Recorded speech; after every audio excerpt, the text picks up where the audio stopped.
है इतनी अरदास दातिया दे अपना विश्वास दातिया हो। है इतनी अरदास दातिया दे अपना विश्वास दातिया पूरी कर दे आस दातिया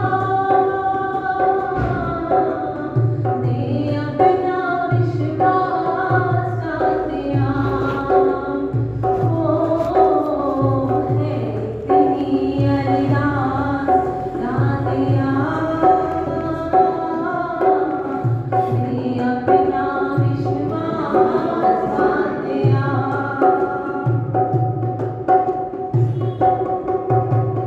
हम निर्बल मिट्टी के पुतले और ये दुनिया माया का नगर है। हम निर्बल मिट्टी के पुतले और ये दुनिया माया का नगर है। इस माया से बच कर निकले कभी न फिसले तेरी ओट अगर है मेरे साहिबा कर दे रहमत खास दातिया दे अपना विश्वास दातिया हो। है इतनी अरदास दातिया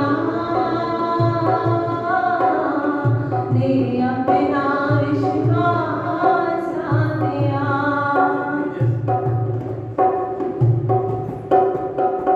मन में अगर विश्वास न हो तो मन की नैया पग पग पर डोले।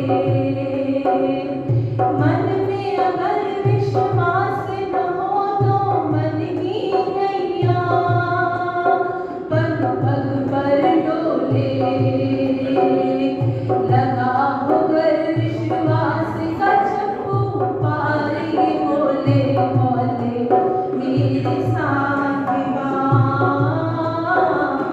पंच मारो मास साहिबा दे अपना विश्वास साहिबा हो। है इतनी अरदास दातिया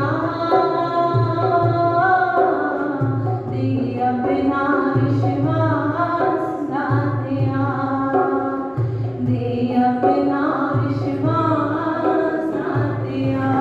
साथ सच्ची प्यार से कहना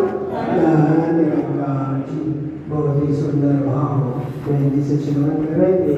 अब सत्संग की जैसे की प्रार्थना की जा चुकी है। परमादरणीय महात्मा डॉक्टर सलमान जी नासिक से आए हुए महात्मा सत्संग जी से इनके भाव श्रवण करेंगे। इनके पश्चात दास प्रार्थना करेगा अकोला के संचालक महात्मा परमादरणीय महात्मा अशोक जी ये भी अपने हृदय के भाव तैयार रखेंगे। प्यार से कहना साथ संगत बड़े प्यार से कहना इस जग में मानव है जितने सबके दिल की तमन्ना हो पूरी सबको बना दे ज्ञानी ईमानी दास तड़प कर दुआ कर रहा है मेरी अरदास रहे ना अधूरी सबको सिखा दे रूहानियत इंसानियत दिलों से मिटा दे झगड़ा फसाद और हैवानियत ए खुदा कह दे कुन फयकून हर तरफ हो जाए सुकून ही सुकून। साथ संगत दास बहुत जगह संगत में जाता है लेकिन आज यहाँ पर संगत का जो आनंद दास को मिला वो कुछ अलग और अनोखा ही लग रहा है।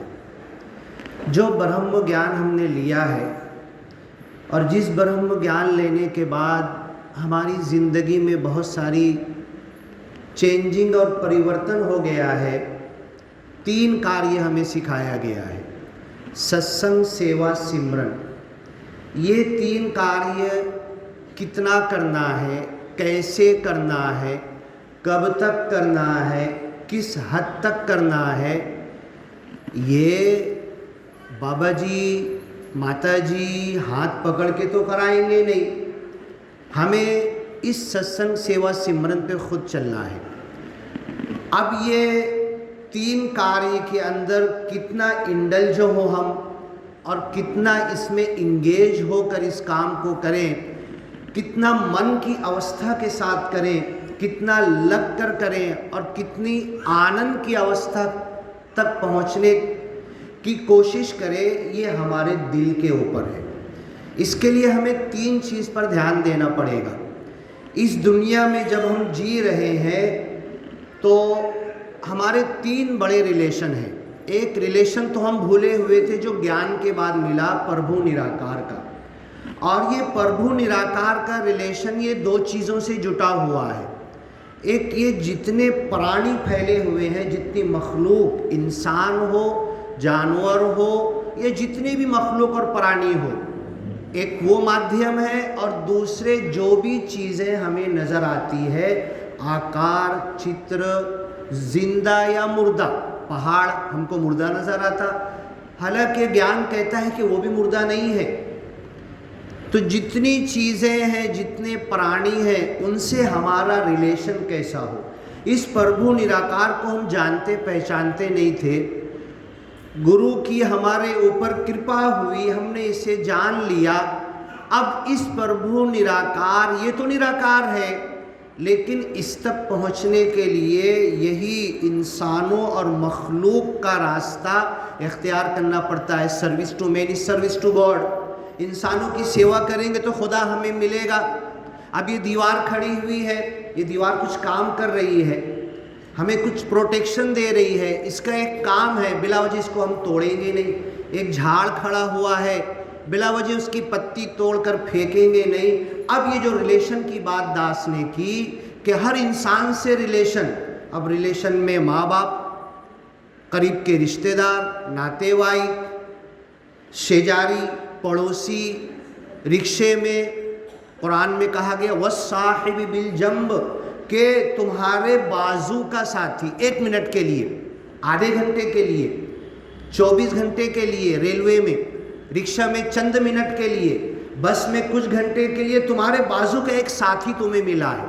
साथी नहीं है वो, कोई इंसान नहीं है वो आपको सिखाने आया है आपको सत्संग, सेवा, सिमरन कैसे करना है, किस हद तक करना है। अगर हमारी सीख होगी, हमारे मन में उस इंसान से कुछ सीखने की तमन्ना होगी तो हम सीख लेंगे। अब ऐसी दुनिया की जितनी चीज़ें फैली हुई है, ये भी हमें सिखाती है। मैं एक छोटी सी उदाहरण दूंगा, किसी की बुराई करना मकसद नहीं है। मुस्लिम लोगों में मियाँ बीवी का रिलेशन आप जानते हैं। हर धर्म में इंसान जब से पैदा हुआ, पहला इंसान भी जोड़ा था, मियाँ बीवी, आदम और माई हव्वा, और इस रिलेशन को आगे बढ़ाना है। मुझे तो बड़ी खुशी होती है, मैं निरंकारी परिवार में कभी जाता हूँ, खटपट, अनबन और इस ताल्लुकात में, मुँह से लेन देन में गड़बड़ कहीं भी कभी भी होती है, लेकिन निरंकारी लोग अपने इस खटपट को बड़े आसानी से सॉल्व कर लेते हैं। एक जगह मैं गया था, बैठा हुआ था, मैंने कुरान पढ़ा है, पूरा पढ़ा है, मैंने मोहम्मद पैगंबर की शिकवन पर अच्छा खासा टाइम दिया है, लेकिन अगर मुस्लिम लोगों की मियाँ बीवी का झगड़ा हो गया, उसको सॉल्व करने के लिए आप परेशान हो जाओगे। रात रात भर बैठे हुए हैं, इसकी सुन रहे, मियाँ की, बीवी की, फिर उसकी तरफ से कोई बोलने आ गया, इसकी तरफ से कोई बोलने आ गया, मसले का सॉल्व नहीं निकल रहा है। मैं एक निरंकारी घर में बैठा हुआ था, वहाँ पर भी मियाँ बीवी के झगड़े का मसला आया। हमारे एक निरंकारी महापुरुष बैठे हुए थे, ज्ञानी महापुरुष थे। 20 मिनट में जो माता जी ने ज्ञान दे दिया, 20 साल, 20 जिंदगी, 20 जन्म भी आप ले लोगे ना, उस ज्ञान पर विचार करते रहो, उसे आगे बढ़ाते रहो, वो ज्ञान आपको 20 जन्म में नहीं मिल सकता। तो निरंकारी महापुरुष कुरान नहीं पढ़े हुए, भगवत गीता बहुत ज़्यादा नहीं पढ़े हुए, बाइबल नहीं पढ़े हुए, बहुत बड़ा उनके पास ज्ञान नहीं है, वो मियाँ बीवी का झगड़ा सुन रहे थे। उन्होंने क्या कहा, अच्छा भाई चलो बहुत देर हो गई, अब कुछ सॉल्यूशन तो निकलना चाहिए, इसको कुछ हल तो करूं। तुम दो मियाँ बीवी हो, एक बंधन में बंधे हो, एक परिवार चला रहे हो, आपके बच्चों की ज़िंदगी आगे बढ़ाना है, कुछ इसका सॉल्यूशन तो निकलना चाहिए। अब मैं सॉल्यूशन की तरफ आता हूँ। अब ठीक है, राम कहानी बंद करो, तुम भी कहना बंद करो बीवी, ए मियाँ तुम भी कहना बंद करो, और ये उसकी तरफ उसके ऊपर इल्ज़ाम डाल रहा है, ये उसके ऊपर इल्ज़ाम डाल रहा है। मियाँ ने बात समझने के लिए बाज़ार से सब्ज़ी लाई, बीवी को दिया, बीवी ने पकाई। अब जब खाने बैठा तो कहता है कि बीवी जी इसमें नमक ज़्यादा हो गया है। बीवी जी को स्वीकार कर लेना चाहिए, हाँ चलो हो जाता है, कभी हो गया नमक ज़्यादा, चलो कर लो, खा लो, मेरी चूकी और गलती हुई। तो बीवी क्या कहती है मालूम है, ये होता है, ये हमारा मिशन, हमारे गुरुजी हमें जो सिखाते हैं, जो प्रेम हम लोग कहते और करते हैं, शुरुआत यहाँ से होती है। बीवी ने क्या जवाब दिया मालूम है, अरे महाराज जी आज आपने सब्ज़ी कम लाए थे, मैं तो नमक उतना ही रोज़ डालती हूँ, सब्ज़ी कम होने से नमक ज़्यादा लग रहा है। तो अब अगर मैं अपनी गलती स्वीकार ना करूं, अपनी गलती सामने वाले पर डालूं, तो मैं किसी न किसी तरीके पर डाल सकता हूं। तो अब वो जो महापुरुष वहाँ मियाँ बीवी का झगड़ा सॉल्व कर रहे थे, उन्होंने कहा कि भाई ज़रा मियाँ जी तुम सिमरन पढ़ो। तो देखो सारे झगड़े का हल एक सेंटेंस में है, एक सिमरन में है, एक बोल में है। इस बोल के 3 टुकड़े हैं, तू ही निरंकार, मैं तेरी शरणहा, मैनू बख्श लो। सबसे पहले अपने जहन को इस निराकार की तरफ लगाना है और ये कहना है कि मैं इस हॉल में नहीं हूँ, इस सत्संग भवन में नहीं हूँ, मैं रिक्शा में नहीं हूँ, मैं रेलवे गाड़ी में नहीं हूँ, मैं घर में एक बाप की हैसियत से, पति की हैसियत से नहीं हूँ, मैं मुल्क का प्राइम मिनिस्टर नहीं हूँ, मैं इस ओहदे और पद पर नहीं हूँ, मैं तेरी शरणहा ऐ मालिक। जैसे पूरा आकार और हर मखलूक तेरे शरण में है, मैं भी तेरे शरण में हूँ। मेरी दुम, मेरी रस्सी, मैं कठपुतली हूँ, मेरी रस्सी तेरे हाथ में, जिधर हिलाएगा उधर हिलूंगा मैं तेरी शरणहा, मैनो बख्श लो। जैसे ही उस शौहर जी ने पढ़ा कि मैनो बख्श लो, तो हमारे निरंकारी महापुरुष जो उनका झगड़ा सॉल्व करने गए थे, उन्होंने कहा जरा फिर से बोलो, तो लास्ट का सेंटेंस फिर से बोलो, मैनो बख्श लो, फिर से बोलो मैनो बख्श लो, फिर से बोलो मैनो बख्श लो, बोलते रहो, जब तक रोकूंगा नहीं बोलते रहो, मैनो बख्श लो, मैनो बख्श लो, मैनो बख्श लो, मैनो बख्श लो, मुझे माफ़ कर दो, मैं पापी हूँ, मैं गुनहगार हूँ, मैं खताकार हूँ, मैंने गलत किया, गलती मेरी है, चूकी मेरी है, कमी मेरी है, खामी मेरी है, ये सब कुछ मेरा है, मैनो बख्श लो, बोलते रहो, बोलते रहो। फिर उन्होंने कहा कि आप चुप हो जाओ। फिर बीवी जी से कहा तुम पढ़ो सिमरन। उन्होंने कहा तू ही निरंकार, मैं तेरी शरणहा, मैनो बख्श लो। उन्होंने कहा आखिरी का तरफ फिर से पढ़ो, मैनो बख्श लो, फिर से पढ़ो। अच्छा जब तक मैं नहीं रोकूंगा पढ़ते रहो, मैनो बख्श लो, मैनो बख्श लो। अभी तो तुमने पढ़ा था 10 मरतबा, 15 मरतबा, 20 मरतबा मैनो बख्श लो जो कहा था, ये कहने में सच्चे हो के झूठे हो? बख्शिश चाहिए तुम्हें, माफ़ी चाहिए, और बख्शिश कौन मांगता है? माता सुदीक्षा जी, बाबा जी, हमारे इस मिशन के पहले गुरु, वही भी यही सिमरन करते थे, मैनो बख्श लो। बाबा जी ने कुछ पाप किया था, कुछ गुनाह किया था? माता सुदीक्षा जी, बाबा हरदेव जी 36 साल यही सिमरन करते थे। रात में कितनी देर तक करते थे पूछ लो, मालूम कर लो। मैनो बख्श लो क्यों कहते थे? बाबा हरदेव जी ने कोई पाप किया था, कोई गुनाह किया था, क्यों मैनो बख्श लो कहते थे? अभी मियाँ बीवी तुम्हारा झगड़ा मैं सॉल्व कर रहा हूँ, तुमने अभी कन्फेस किया है, एक्सेप्ट किया है, प्रोफेस किया है, और कोर्ट के सामने अगर जज के सामने कह दो ना, जज साहब मुझसे चूकी हो गई, गलती हो गई, तो जज बोलेगा ठीक है तुमने गुनाह कबूल तो किया है, अब आपकी सज़ा कम कर दी जाएगी। गलती कबूल करने पर दुनिया का जज सज़ा कम कर देता है। इस प्रभु निराकार से रोज़ाना बार बार हम मैनो बख्श लो कहेंगे तो हमारी सज़ा तो दूर की बात, हमें मालिक परवान चढ़ाना, ऊंचा उठाना शुरू कर देगा। अब महाराज जी ने दोनों से कहा कि तुमने जो कहा था मैनो बख्श लो, बोलो तुम कहने में सच्चे थे कि झूठे थे?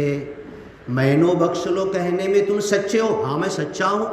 फिर बख्शिश की ज़रूरत तुम्हें है कि तुम्हारी बीवी को है? बीवी से पूछा बख्शिश की ज़रूरत तुम्हें है कि तुम्हारे हस्बैंड, तुम्हारे शौहर को है? तो अब बीवी रोकर कहने लगी नहीं, बख्शिश की ज़रूरत तो मुझे है, चूकी तो मेरी है, गलती तो मेरी है। तो ये निरंकारी मिशन चुटकियों में, चंद श्लोक के अंदर, चंद जुमलों के अंदर दुनिया के सारे बड़े बड़े झगड़ों का सॉल्यूशन कर देता है। अब यही लेकर आ जाओ। आज जंग चल रही है दुनिया में कितनी जगह पर, यूक्रेन की जंग कब से चल रही? दोनों प्राइम मिनिस्टर को बिठा लो, हमारा सिमरन सिखा दो, मैनो बख्श लो। तू कह रहा प्राइम मिनिस्टर फलस्तीन का, हमास का, तुम भी यही कह रहे हो, और कुरान में भी यही लिखा हुआ है, तू ही निरंकार मैं तेरी शरण हा मैनो बख्श लो।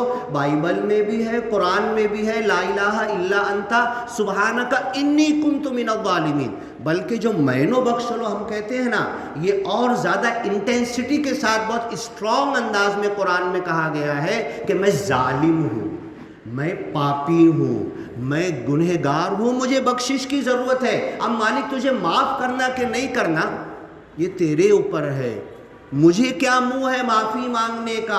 कुरान की इंटेंसिटी ये है कि मैं तो जालिम हूँ, मैं तो पापी हूँ। अब जब दोनों मियाँ बीवी ने ये कन्फेस कर लिया, प्रोफेस कर लिया, एक्सेप्ट कर लिया कि पापी मैं हूँ, गुनहगार मैं हूँ, फिर अब महाराज पूछते हैं बीवी से अब तुमको कुछ शिकायत है? नहीं, गलत तो मैं हूँ, गलती तो मैंने किया है। फिर बीवी से पूछते हैं तुमको शौहर से कुछ शिकायत है? नहीं, हमारा सिमरन ये अगर सच्चा है और सिमरन करने में हम सच्चे हैं तो सामने वाले को दोषी, सामने वाले को पापी, सामने वाले को गुनहगार कभी नहीं बताएंगे। अब ये जो सिमरन कुरान में है, बस 1-2 मिनट में बात ख़त्म करूँगा मैं। यूनुस पैगंबर आप जानते हैं ना, ये जो हम किसी से पूछे ना निरंकारी मिशन को कितने साल हुए, तो हमारा दिमाग जाता है कि 90 साल हुए। पहले गुरु कौन थे, तो हम अपने पहले गुरु का नाम लेते हैं। नहीं, ये निरंकारी मिशन दुनिया में जब से पहला इंसान आया था, जब से है। पहला इंसान आदम पैगंबर पहले निरंकारी गुरु थे, उन्होंने भी यही सिखाया लोगों को। तो यूनुस पैगंबर 1 लाख गांव की लोक संख्या थी, मालिक पाठवला होता, तुम्ही जा सगळ्यांना ज्ञान द्या, सिमरनचे बोल शिकवा, कोणी ऐकलं नाही, त्यांची पत्नी सुद्धा ऐकली नाही, त्यांचे माँ बाप नातेवाईक कोई सुना नहीं। यूनुस पैगंबरला राग आला, मी काय करूं, 50 वर्ष झाला। मैं तो एक महापुरुष बहन जी को बोलूँगा चलो सत्संग में, आज बोला कल बोला 3 दिन बोला, फिर बाद में मैं टेढ़ा हो जाऊँगा, हाँ सुनता ही नहीं, आता ही नहीं, क्या बोलूँ उसको, नहीं बोलता मैं, जा। 50 साल के बाद यूनुस पैगंबर को राग आया, गांव छोड़ के निकल गए। पूरी स्टोरी नेट के ऊपर है, हिंदी में, मराठी में, गुजराती में, हर भाषा में है। बाइबल की स्टोरी, कुरान की स्टोरी। अब जब कश्ती पर जाकर बैठे तो मालिक ने उन्हें पकड़ लिया। तुमको ज्ञान के काम के लिए 1 लाख लोगों के सेवा के लिए, सत्संग सेवा, सिमरन सिखाने के लिए, वो नहीं सुन रहे थे, नहीं मान रहे थे। तुम बिना इजाज़त छोड़कर आए कैसे उस सेवा को, उस ड्यूटी से। देखो सेवा दल के लिए मैसेज है, जिस ड्यूटी पर हमारे गुरु ने लगा दिया अपनी तन मन धन की शक्ति, जब तक है उस ड्यूटी से हटेंगे नहीं, जब तक टाइम ख़त्म नहीं होता, आदेश ख़त्म नहीं होता, उसको हमें निभाना। यूनुस पैगंबर को मालिक ने बोला कैसे तुम बिना पूछे 1 लाख लोगों की, तुम्हें फिक्र नहीं है, तुम छोड़ के आ गए और नदी पार दूसरे गांव में जा रहे हो। मालिक ने उन्हें उठाया और पूरी स्टोरी है कि कश्ती पर जो बैठे हुए थे, तूफान आ गया, कश्ती हिलने लगी।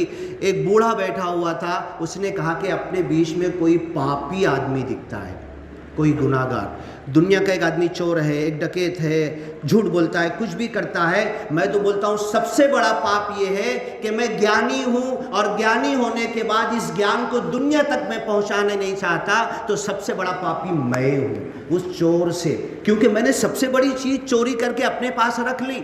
इस ज्ञान को इस दुनिया तक पहुंचाना नहीं चाहता। यूनुस पैगंबर को मालिक ने कहा कि ये ज्ञान तुम्हें 1 लाख लोगों तक बताना था और तुम नदी पार दूसरे गांव में जा रहे। मालिक ने उन्हें उठाकर पूरी स्टोरी सुनना नेट पर जाकर। उस बूढ़े ने कहा कि ये जो कश्ती हिल रही, तूफान आ रहा, कोई पापी आया है। अरे कौन पापी, कोई तो बोलेगा नहीं। ऐसा करो ना, सारे सामान उठा के पानी में फेंक दो। सब सामान उठा के पानी में डाले, फेंके, ताकि कश्ती का वजन कम हो, तूफान रुक जाए, कश्ती हिलना बंद हो जाए। नहीं रुकी कश्ती हिलना। फिर बोले अपने अंदर जितने इंसान बैठे हैं कश्ती में, इसमें से सबसे ज़्यादा पापी जो होगा ना, उसको उठा के पानी में एक एक को फेंकना चालू करो, हो सकता है कश्ती बच जाए। तो चिट्ठी निकाले, सबसे पहला नाम यूनुस पैगंबर का आया। अब कश्ती में जितने लोग बैठे हुए थे, हर एक के पास 50 मरतबा जा चुके थे। आप, मेरे पास ज्ञान है, मेरे पास सिमरन है, सत्संग सेवा सिमरन का रास्ता है, तुम सुनो।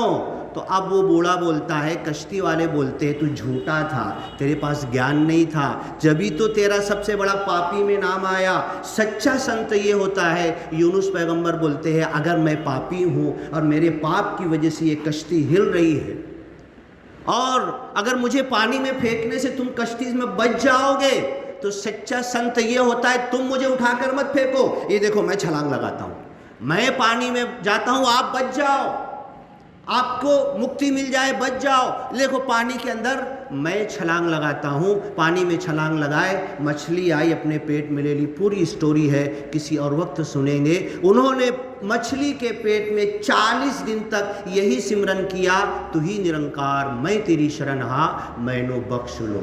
तो ये जो इस मिशन में जो गुरु मिले हैं, जो ज्ञान दिया है, जो सत्संग सेवा सिमरन का रास्ता दिया है, और जो 5 परण दिया है, 9 खंड की मायती दी है, प्रकृति जितनी पैदा की हुई चीज़ें, ये हमें समझना है। तब इस दुनिया तक हमारा रिलेशन मेंटेन हो जाएगा, किसी से झगड़ा नहीं होगा, किसी को गलत नज़र से नहीं देखेंगे, हर एक को प्रेम और मोहब्बत से देखेंगे, और हर एक को अपना भाई बनाएंगे। और पक्का भाई तो मेरा, पक्की बहन तो मेरी। दुनिया में हर इंसान वो बनेगा जब उस तक मैं इस ज्ञान को बड़े प्रेम से पहुँचा लूँ। साथ संगत बड़े प्यार से कहना जी। और संत जी जैसे कि प्रार्थना की जा चुकी है, परम आदरणीय महात्मा अशोक जी अगर सतगुरु माता जी की आशीर्वाद प्राप्त करें। सत्संग जी समय की नजाकत देखते हुए अंतिम भाव ग्रहण करेंगे। जो महात्मा रह गए हैं सारे ही महात्माओं के साथ में जुड़ जाएंगे और सतगुरु के चरणों में अपनी हाजिरी लगा लेंगे। फिर देश महात्माओं के